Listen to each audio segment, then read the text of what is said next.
Hello and welcome to a very special midweek episode of the Good Dram Show. Yes, coming to you on Wednesday. Yep, amazing. Yes, I have a day off, so what do I do on my day off? Yeah, I taste some whiskey. Why not? no different to any other day of the week, really. No, I'm not an alcoholic, really. Honestly. Anyway, no, I thought, well, let's do an episode of the show, share some great whiskies with you guys. I've got, like I said, a couple of weeks ago, I've got a backlog of tastings that I want to get done. So, yeah, I'm doing a midweek one. Anyway, as you can obviously see, this week is Arran yet again. I seem to have done quite a few episodes of the show on Arran. I think this might even be the fourth, which is probably more than any other whiskey. Amazing, isn't it? Just goes to show how much I love Arran. Anyway. Basically what tends to happen is I'll get an email or a phone call from a distillery or from the agent, say we've got a new release out, do you want a sample, or I'll ask for a sample or something like that, and more often than not I get sent, this is probably quite a generous sample size bottle, it has to be said. So when I got an email from indie brands who distribute Arran, saying that there was a new release of the 18, or a new release of 18-year-old Arran, I duly asked the question if I could have a sample, and just said, it'd be a nice idea to do a show, do a comparative tasting, 10, 14, 18, can you send me some samples? Yeah, no problem. Full bottles suddenly appeared, it's like, incredibly generous. So I just want to say a really, really big thank you to indie brands and Arran for being incredibly generous, incredibly supporting. So I really need to say some nice things, but as we all know, Arran, it produces some absolutely fantastic whiskey, and well, I don't think I'm probably going to say anything particularly bad about them at all. But as 3 whiskies is not enough to make a summer, or is that 3 swallows is not enough to make... Anyway, as 3 whiskies is not enough to do an episode of the show, I had a rummage around, and lo and behold, I found 2 additional samples, which, I thought may well be of interest to go along with these. So, anyway, don't need to waffle about the distillery. I've said more than enough about the distillery over the few years I've been doing this. So we'll just introduce this afternoon's little lineup. I don't know what it is, could not explain it, but I got lost somewhere. Okay, so we're going to kick off with, like I said, it's a comparative tasting. So we're going to kick off with a 10-year-old, fully American oak aged, bottled at 46%, if memory serves me correct. Yes, indeed, it is. We're then going to move on to the 14-year-old, again bottled at 46%, and I believe all aged in American oak. So it'll be interesting to see the progression in age. Then we'll be looking at the new 18-year-old. This is again bottled at 46%, but this time all aged in ex-sherry casks. So as you can see, quite a difference in colour, and hopefully a difference in flavour. And then the 2 additional ones that I thought, well, I'll just chuck in as I've got the samples of them. The first of the 2 we'll be looking at is released just before Christmas, and that's right. This is the Bothy quarter cask, the first batch thereof, bottled at 55.7.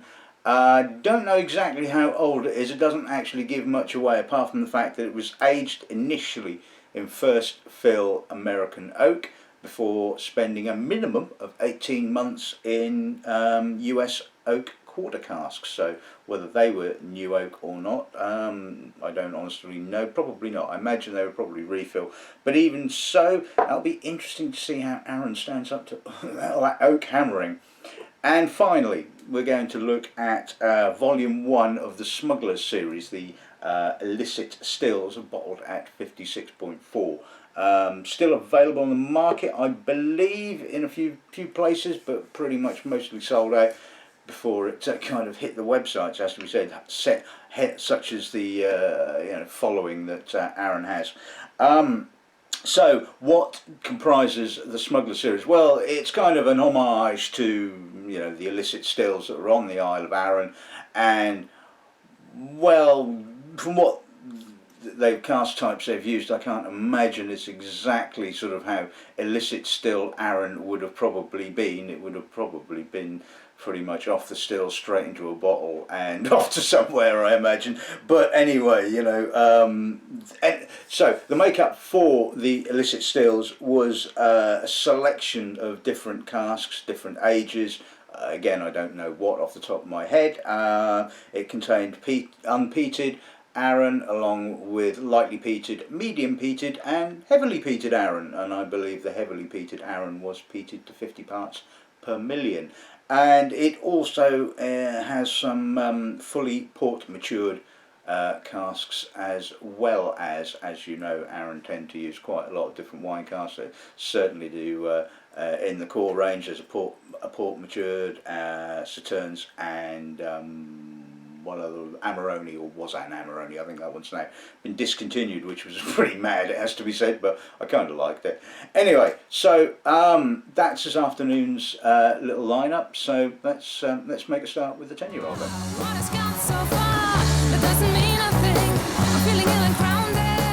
Okay, so let's take a look at the 10-year-old. It's an interesting aside that when I first started in the whisky industry, Arran was a new kid on the block. No more. Distilleries seem to be cropping up right, left and centre. So anyway, let's see what the nose gives us. More maltier than usual, has to be said. Now, certainly Arran has that very tropical fruit kind of character in this. There's definitely evidence of that here, although it's not quite as enthusiastically tropical as I certainly remember it to be. There's more malt, there's more barley, a little bit of licorice, possibly a little bit more oak than I remember as well. But I mean, that's obviously the way of these things, different batches, you know, different cask types, or some more active than others as the case may be. But yeah, it's still an absolutely lovely nose, really fruity, soft, no peat. Like I said, a lot more barley character, a bit more oak, a little bit of sort of dusty, pollen-y kind of oaky sort of notes kind of drifting around. Touch of rose petal as well. Lovely. Again, you know, can't fault the nose on this palate.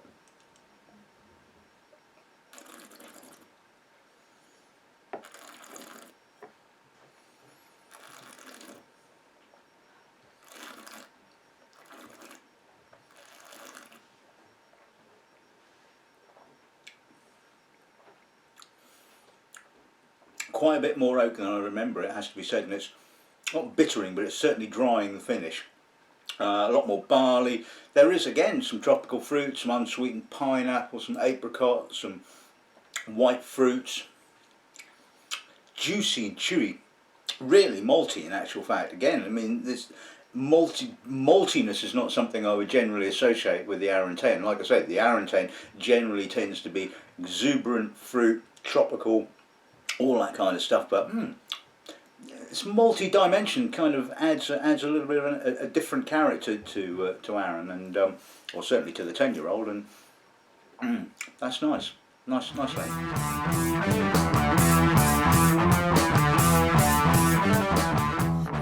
Right, let's move on to the 14-year-old. Let's see what the nose gives us on this then, shall we? Touch more maturity. A little bit more. Again, there is a definite semblance here between the 10 and the 14. It has that not as heavy tropical character, mind you, that the 14 never did seem to do that.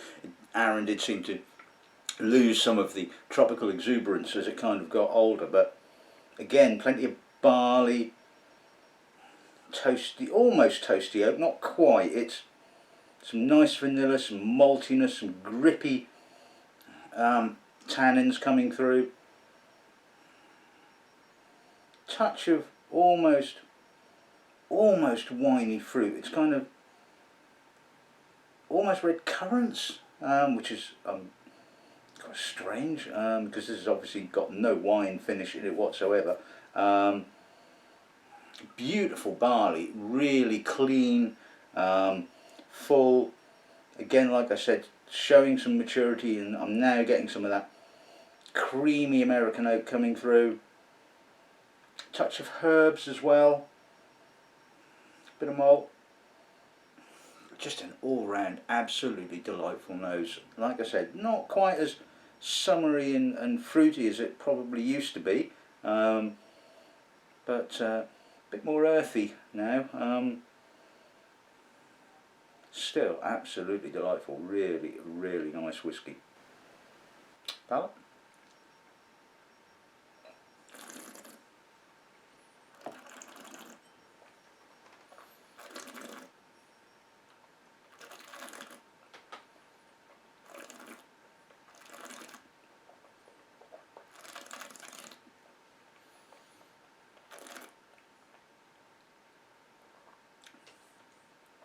Oh, that is a juicy finish.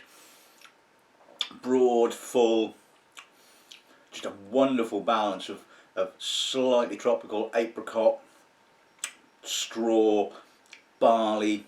Kicks off with quite a bit of creamy oak in actual fact, a little bit of toffee, but not too much. The sort of the character of the whiskey kind of comes through with, you know, in absolute spades on the middle.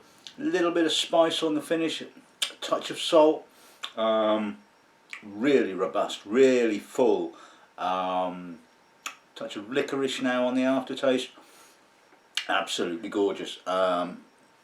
Lovely maturity, you know, not too much maturity, just a little bit more than the 10, you know, just about right, as they say.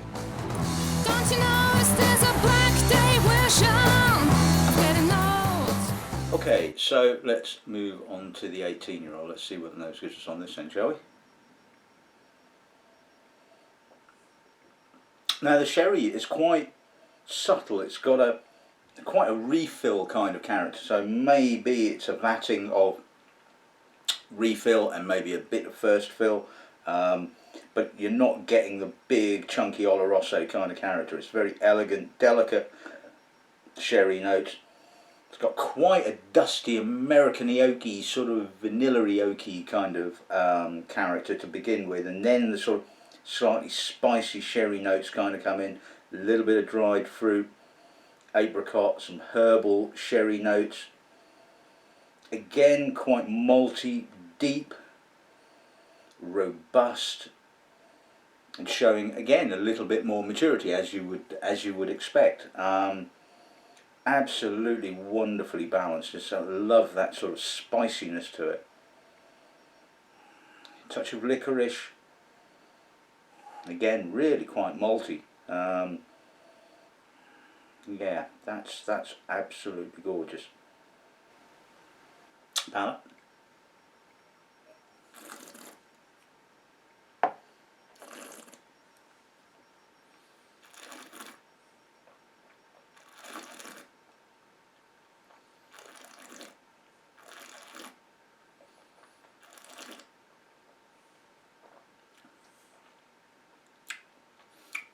Showing more sherry on the palate now, so again, it's wonderfully soft and not OTT sherry. It's got that soft spiciness, a little bit of tannin, a little bit of chocolatiness, a little bit of coffee, but again the character of the spirit is coming through. It's got a delicious juicy fruitiness, enhanced by the sherry, enhanced by the sort of the dried fruits and sherry spices. Little drying on the finish, as those kind of tannins do kind of come into play, but so beautifully balanced. It's just lovely salty aftertaste as well, but again not too salty. It's all just wonderfully harmonious. Really very, very nice. Let me tell you. Okay, and on to the Bothy. Let's see what huge forest load of American oak has done to it. Oh, it's got some grainy oak, really intense. But you know what? That's just tropical fruit like nobody's business. Apples, apricot, banana, grippy, almost French oak tannins. You know, that hard sort of grainy tannin character. some lovely vanilla, bit of cream, clotted cream almost, barley. Yeah, and I think it just goes to show that Arran is not a light spirit. It is not an effervescent or evanescent spirit. It has got some real body and weight to it, and it's obviously got the cojones to stand up to being given this kind of oak abuse. It has to be said, but really, really intense. Lovely herbal notes coming through now, almost kind of rye-like herbal notes.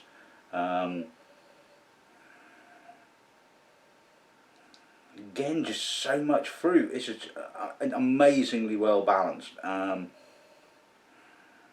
to sort of think, this has been in first fill American oak and then in quarter casks. I mean, that's a lot of oak. But of course, this does do it really, really well. Oh, absolutely gorgeous. Oh.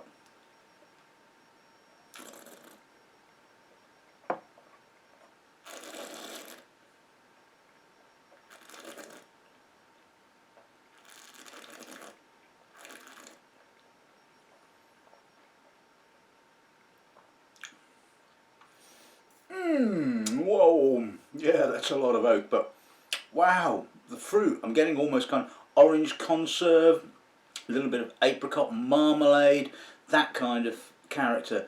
Yeah, a lot of oak, slightly gritty, cask strength, but really, really well integrated. Again, the weight and size of the spirit is kind of, along with all that oak character, is kind of enveloping the alcohol, and yeah, you get a little bit of a tingliness on the finish, a little bit of saltiness.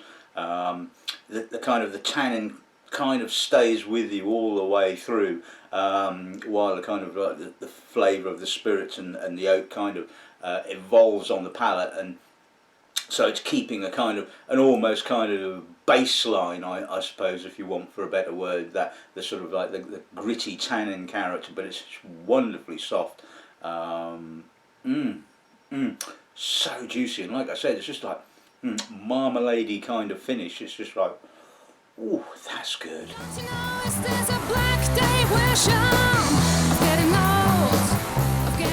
Right, okay, let's take a look at the illicit stills then. Let's see what the nose gives us then, shall we? Peat, definite peat. Soft, sooty peat. Really big peat. Coffee, mature, baked fruits,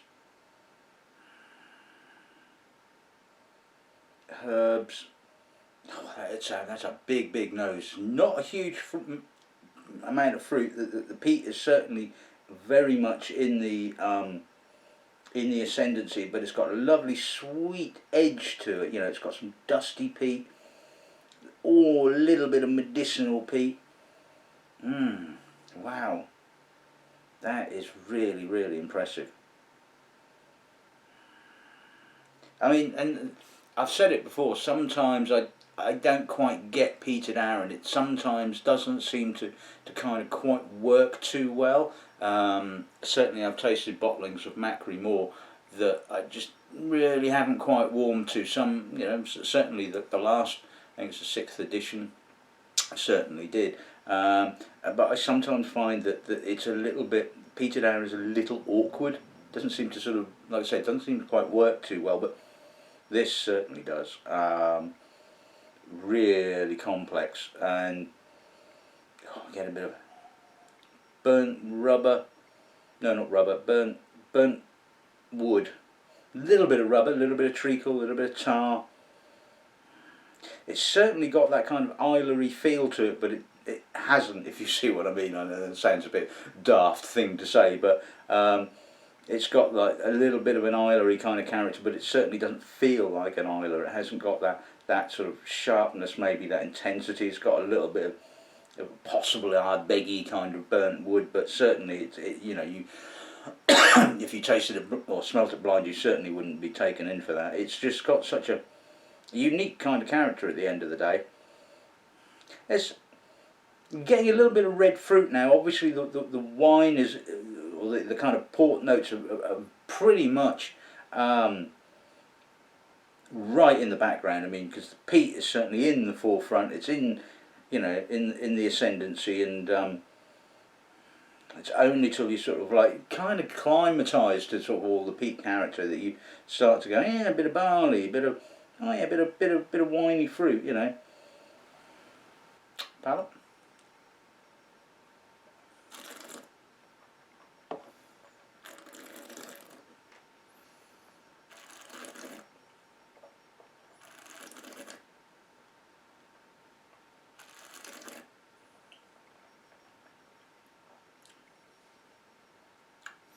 Oh, no mistaking the port there. That's right up there. It's right in you at the beginning of the palate. Sort of syrupy red fruits, which is kind of like almost kind of coating the peat. The peat is kind of working its way through slowly. It sort of builds up onto the middle, really kind of comes through nicely on the finish. It's sort of dusty peat. Mouth-watering finish in actual way. It's got that sort of slightly, little bit of a medicinal note, but not much. It's more the drier kind of peat. Some lovely fruit, some spices, some tannin.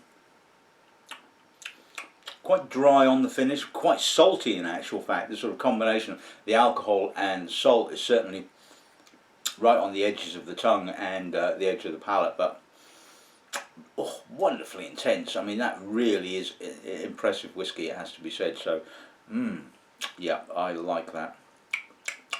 Oh, what a peaty finish.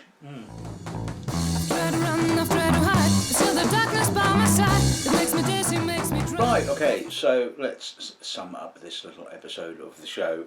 Arran, just keep doing what you're doing. I mean, whatever you're doing, it's really good. I mean, 10-year-old, like I said, probably not quite as tropical as it once used to be. A little bit more barley character, but wonderfully robust, full, just a great whiskey, and still, not particularly expensive. I think probably mid-30s or something of that kind of ilk. 14-year-old takes the 10, just gives it a little bit more age, a little bit more intensity.